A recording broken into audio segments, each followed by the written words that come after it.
loob nila na sila-sila lang, mga contractors at saka yung mga opisyalis na yon.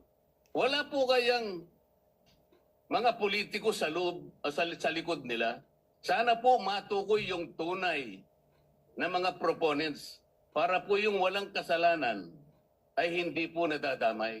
Mahirap po na magbanggit sila ng pangalan dahil ito pong nagbabanggit ng pangalan ngayon ay galing lang sa amin kahapon at napatunayan ngayon na bilyon-bilyon ang ginagasta at magdadamay siya. At meron pong nag-text sa akin sa pamagitan ng emissary ng abogado ng Diskaya, Mr. President.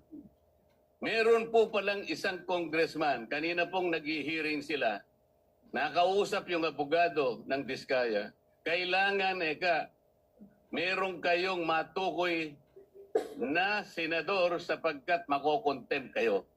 Nasa akin po yung text message, Mr. President. Sa mga tweet, gusto lang nilang magpangalan. Hindi po mabuti yun. Kailangan po, sa tulong na rin po ni Senator Lacson, total naumpisan na yung mga contractors, naumpisan na itong mga kawani at opisyalis ng DPWH na talagang kandidato na po talaga sa impyerno. Matukoy po talaga kung sino-sino po yung palaging kausap ni Yusek Cabral na sila po yung sindikato dito. Para po yung walang kasalanan ay huwag pong madamay. Maraming salamat po, Mr. President. Salamat po, Your Honor.